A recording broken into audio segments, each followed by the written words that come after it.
नमस्कार, you and yoga में पुनः आपका स्वागत। आज के अंक में हम लिंग पुराण और वायवीय संहिता से 2 श्लोक ले रहे हैं, जिनके माध्यम से हम ये जानने का प्रयास करेंगे कि प्राणायाम के निरंतर अभ्यास से कुंडलिनी शक्ति को जागृत किया जा सकता है।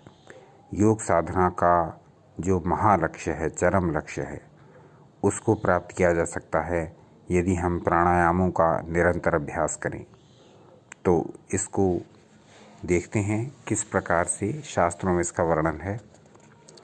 तो पहला श्लोक आपकी स्क्रीन पर प्रदर्शित हो रहा है। इसके अनुसार योग शास्त्र में कुंडलिनी शक्ति जागरण के लिए प्राणायाम को ही मुख्य साधन कहा है।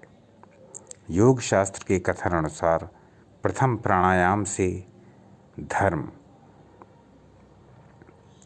यानी पहले जब प्राणायाम हम प्रारंभ करते हैं तो धीरे धीरे हमारे अंदर धार्मिक प्रवृत्तियाँ उत्पन्न होने लगती हैं। शास्त्रों का ज्ञान हमारा बढ़ जाता है। हम शास्त्रों के गूढ़ रहस्यों को जानने में समर्थ होने लगते हैं। फिर धीरे धीरे जब हमारा अभ्यास बढ़ता जाता है, यानी हमारा अभ्यास मध्यम हो जाता है, तो इसको ठीक से समझ लें।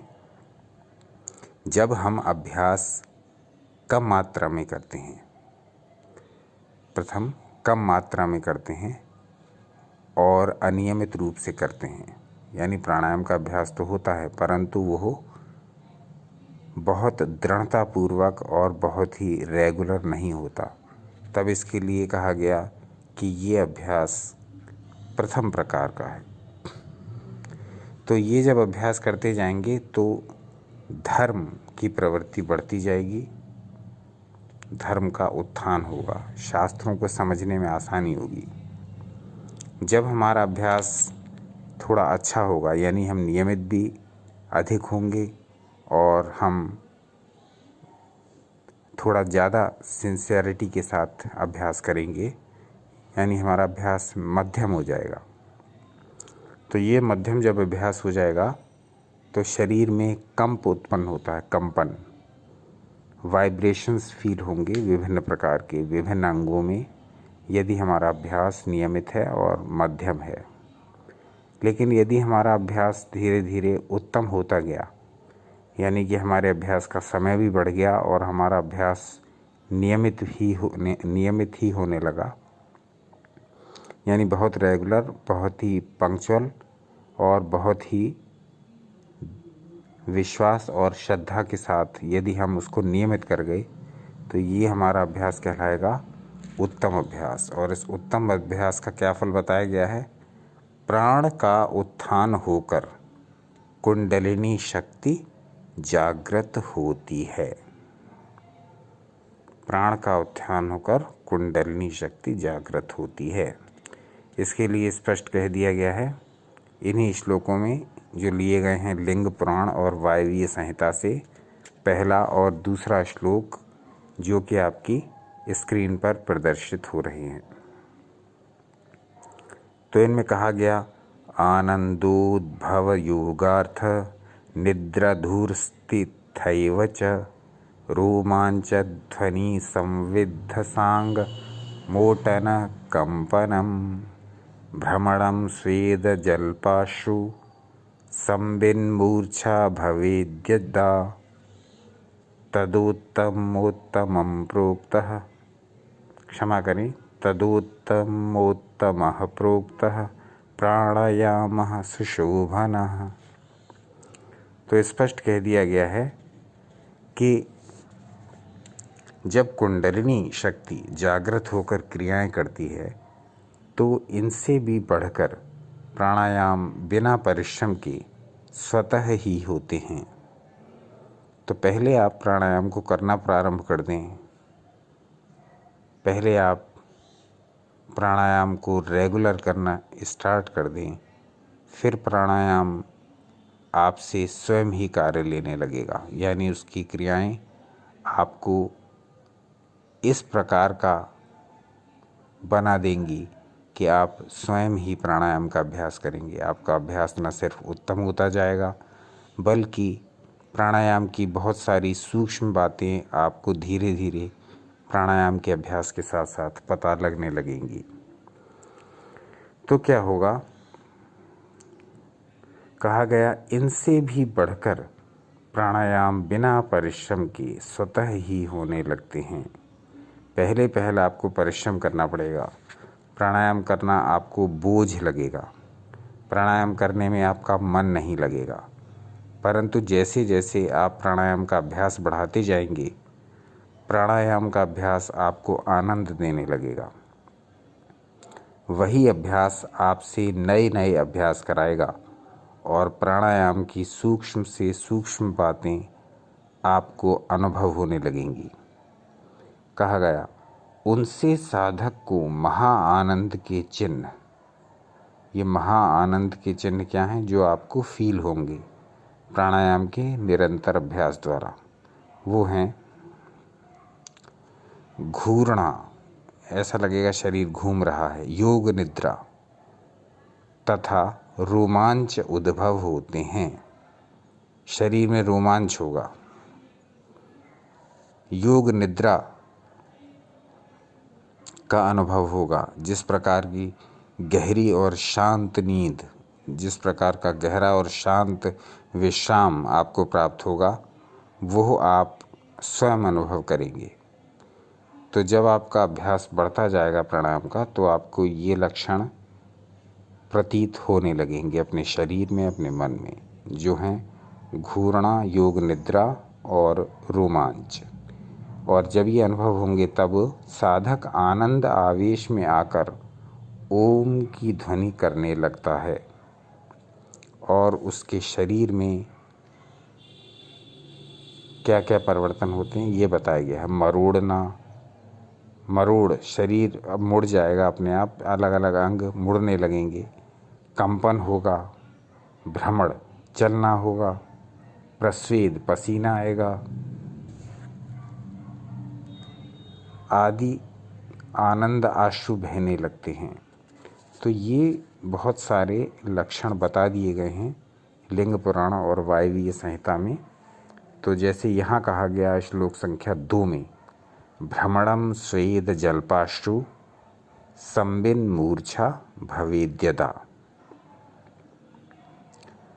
तदोत्तमोत्तमः प्रोक्तः प्राणायामः सुशोभनः।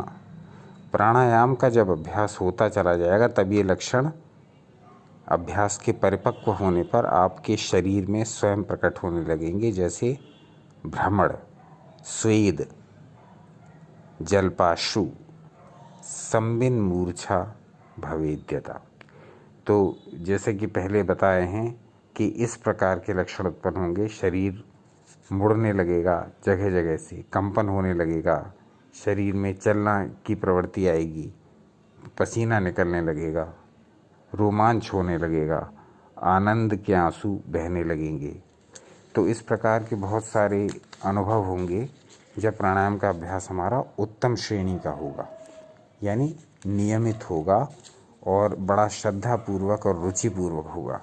केवल इस पर्पज़ से नहीं कि हमको केवल स्वास्थ्य लाभ लेना है। जब आप प्राणायाम को डूब कर करेंगे तो ये जो 2 श्लोक हैं ये बहुत महत्वपूर्ण श्लोक हैं, और यदि इन श्लोकों को समझकर हम प्राणायाम करेंगे तब इसके रिजल्ट कुछ और ही होंगे। तो इसमें और क्या होगा उसका स्पष्ट वर्णन आगे कहा गया। ज्ञान युक्त मूर्छा हो जाती है, ऐसा लगेगा कि हम बेहोश हैं, हम अनकॉन्शियस हैं, परंतु उस समय का हमें पूर्ण ज्ञान होगा, बशर्ते हमारा शरीर चेष्टा नहीं कर रहा होगा। कहा गया यही उत्तम से उत्तम प्राणायाम है। तो जब प्राणायाम करते करते, जब अभ्यास करते करते बहुत दिन बीत जाएं, तब यह लक्षण प्रकट होने लगते हैं। तो कहा गया यह उत्तम से भी उत्तम प्राणायाम है। कहा गया जब जब कुंडलिनी शक्ति को सुषुम्ना विवर में होकर ब्रह्मरंध्र में जाने की आवश्यकता होती है, तब तब कुंडलिनी महादेवी स्वयं ही साधक से योग शास्त्र कथनानुसार नाना प्रकार की क्रियाओं के साथ प्राणायाम कराती हैं जिससे कि साधक के मन, प्राण, शरीर स्वस्थ और संगठित हो जाएं एवं साधक बिना प्रयास अपना अभीष्ट सिद्ध कर सके। तो बहुत ही अच्छा वर्णन किया गया है यहाँ, और कहा गया है कि जब कुंडलिनी शक्ति की इच्छा होती है ब्रह्मरंध्र में जाने की, तब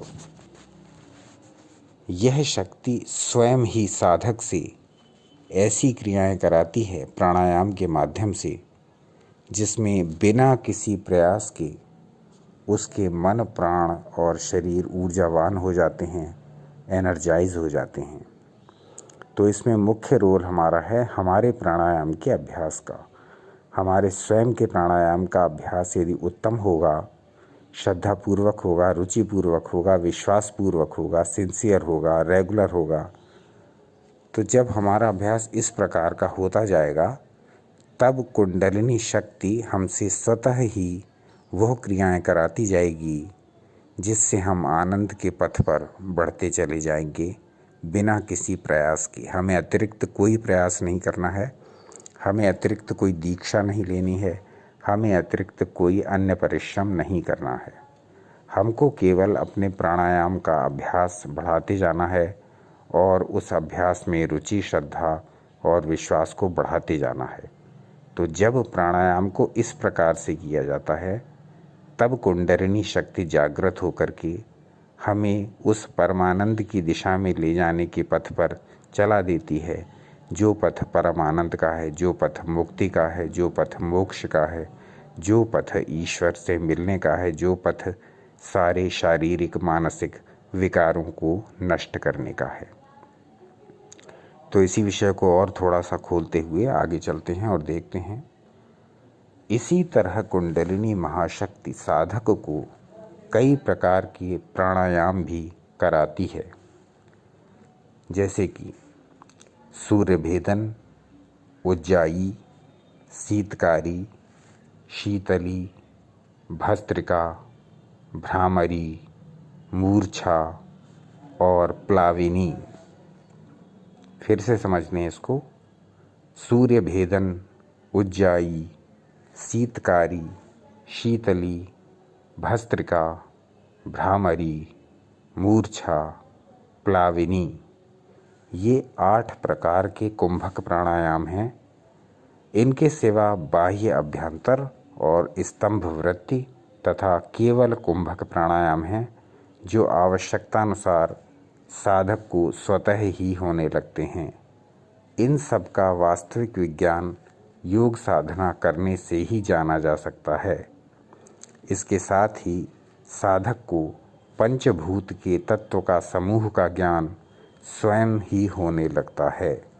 जो साधक पूर्व जन्म में ज्ञान, योग, भक्ति, मंत्र, जप, देवी देवताओं की पूजा करके आए हैं, उन्हें इसी जन्म में भी किसी भी प्रकार से कुंडलिनी शक्ति के जागने से अपने पूर्व जन्म के संस्कारानुसार ज्ञान का साधन सब में आत्म तत्व का एकत्व अनुभव होने लगता है। योग साधन, यम नियम आदि अष्टांग योग क्रियाएं करना और भक्ति साधन में भगवत प्रेम के लक्षण चित्त चांचल्य, चित्त क्षोभ, भय, त्रास, शंका, संशय, उग्रता तथा गर्व, प्रफुल्लता, विषाद और स्वप्नयुक्त निद्रा एवं सुषुप्ति तथा मूर्छा, इन सब का होना और मंत्र जप वालों को भी शक्ति मात्रानुसार उपरोक्त लक्षण समूह तथा देवी देवताओं के दर्शन इत्यादि होते हैं।